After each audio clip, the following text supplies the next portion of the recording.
민주당 혁신 바람 시작됐다. 당원 중심 정당 혁신 요구. 박승철 기자.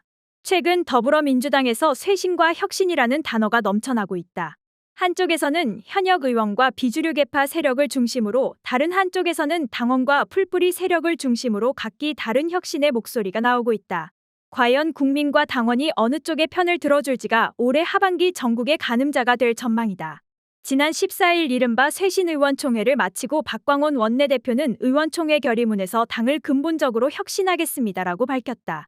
이어 전당대회 투명성과 민주성 강화 등 당 차원의 정치혁신 방안을 준비해서 보고드리겠다면서 이를 위해 당 차원의 혁신기구를 설치하겠다고 밝혔다. 그런가 하면 이낙연 전 더불어민주당 대표는 지난 22일 귀국을 앞두고 워싱턴 DC에서 진행한 특파원 간담회에서 기존 주요 정당이 과감한 혁신을 하고 알을 깨야만 할 것이라면서 그러지 못한다면 외부 충격이 생길지도 모른다고 말했다. 이어 그런 일이 안 생기도록 기존 정치가 잘해주기를 지금으로서는 바란다고 했다. 박 원내대표와 이 전 대표의 발언 속에 혁신은 있지만 혁신의 구체적인 내용은 나와 있지 않다.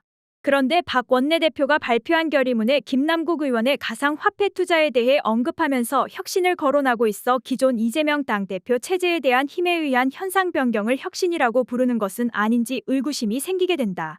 또한 최근 이재명 대표 지지자 그룹에 대한 비판이 자주 나오면서 당내 일부 세력이 이 대표 지지자 그룹을 정리하는 것을 혁신이라고 여기는 것으로 추정되기도 한다. 이원욱 의원은 21일 자신의 페이스북을 통해 이 정도의 내용으로 문자를 보내오시는 분을 자랑스러운 민주당원으로 여길 수 있을까요? 이재명 대표님, 이걸 보시고도 강성 팬덤들과 단절하고 싶은 생각 없으신지 묻고 싶습니다라고 밝혔다. 이 의원이 받았다는 문자에는 민주당도 70%는 쓰레기 의원들입니다. 민주당만으로는 안 됩니다라는 내용이 포함돼 있다. 이외에 일부 다른 의원들도 이재명 대표와 소위 팬클럽의 절연을 요구하고 있다. 정치인과 그 지지자가 절연해야 한다는 사상 초유의 요구가 나온 것이다. 이재명 당대표에 대한 구디 기사에 언급하기조차 민망한 입에 담기 힘든 모욕적 언사를 당원의 이름으로 남발하던 사람들과 엄연히 대선 후보가 있는데 다른 당 후보를 지지하자거나 차라리 다른 당 후보가 되는 것이 낫다고 하던 당원과 의원들은 그대로 둔 채 이재명 대표만 팬덤과 절연하라는 것이다. 검찰과 국민의힘 세력이 즐겨 쓰던 선택적 정의를 구현해 사실상 이재명 대표에게 백기투항을 요구하는 것으로 들린다.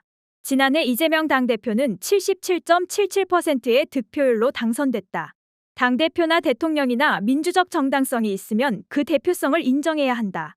물론 선출된 이후라도 다수 당원이나 다수 국민의 뜻을 배반하고 독재와 독선 그리고 실책의 늪에 빠진다면 저항권을 활용해 임기 중에라도 당대표나 대통령을 교체해야 한다. 이재명 대표는 취임 이후 양곡관리법과 간호법 등을 처리해 내고 이상민 행정안전부 장관 탄핵안 통과, 김건희 특검법 통과 등을 이뤄냈다. 윤석열 정부를 매서운 논리로 비판하면서 야당 대표 본연의 임무를 수행해왔다. 여론조사꽃이나 리얼미터 조사 결과를 보면 정당 지지도에서 더불어민주당 우위가 고착화되고 있다.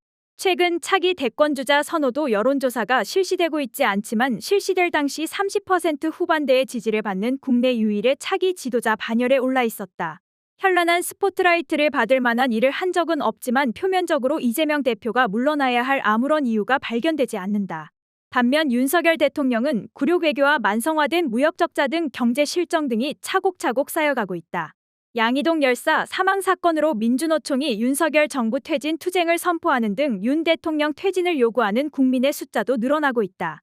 이 같은 상황에서 총구를 윤석열 대통령에게 돌리지 않고 이재명 대표에게 돌리는 것을 혁신이라고 한다면 공감할 민주당원이 많지 않을 것이다.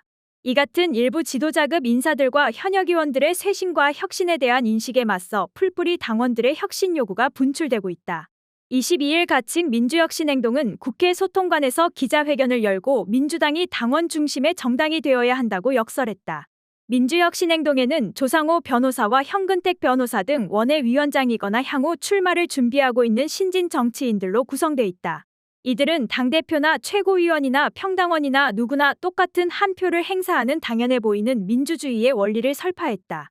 전당대회에서 대의원 한 표는 권리당원 60표와 비슷한 비중을 갖기 때문에 대의원을 통해 현역 의원의 영향력이 커질 뿐 아니라 당내 민주주의에도 위배된다는 지적을 하고 있는 것이다.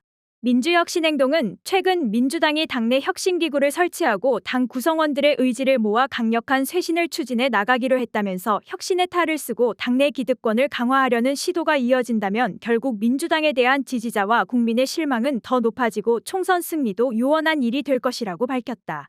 이어 이제 개혁을 향한 당원의 염원을 실천으로 옮길 때라면서 가장 먼저 표의 등가성에 위배되고 나아가 민주주의를 왜곡시키는 대의원 제도부터 폐지해야 한다고 밝혔다. 이들은 또 대의원제를 폐지하자는 권리당원 청원 동의가 5만 명을 넘겼고 지도부가 공식 답변해야 하는 상황이라면서 지도부의 결단을 촉구한다고 밝혔다. 이들은 선출직 중앙위원 컷오프제의 폐지도 주장했다. 당대표나 최고위원 경선 시 본경선에 앞서 중앙위원회에서 일정 배수로 후보자를 추리는 과정에서 당내 기득권 세력의 입김이 지나치게 강하게 작용한다는 문제의식을 반영한 것이다. 민주혁신행동은 당원 전체를 대변하기 위해 출마한 당의 선출직들이 당원의 선택을 받기도 전에 중앙위원회에 의해 걸러지는 현행 선거제도는 당원 중심 대중정당에서 존재해서는 안 될 구태라고 주장했다. 마지막으로 이들은 당원의 권한을 늘려 민주당을 당원하고 싶은 신나는 정당으로 개조하고 더 많은 당원이 민주당으로 들어올 수 있어야 한다면서 언제나 가장 개혁적인 선택에 앞장섰던 민주당원을 믿고 민주당 혁신의 길로 나아가자고 했다. 이재명 더불어민주당 대표도 이에 화답하듯 22일 서울 여의도 민주당사에서 열린 원외지역위원장 간담회에 참석해 정치 혁신의 필요성을 역설했다. 이 대표는 저는 정치에서 혁신과 통합이라는 과제가 매우 중요하다고 생각한다면서 정치 제도 전체 개혁을 위한 과제이기도 하고 정치인들 사이의 공정성에 관한 문제도 있다고 말했다. 이어 성 밖에 있을 때는 성벽이 낮기를 바라고 성벽을 넘은 다음에는 성벽이 높아지기를 기대하는데 인지상정일 수도 있지만 그렇게 하면 안 된다고 말했다. 이 대표가 현역 의원의 기득권을 낮추고 신진 정치인에게 더 넓은 문호를 개방하도록 하는 혁신 방안을 구상하고 있는 것으로 풀이된다.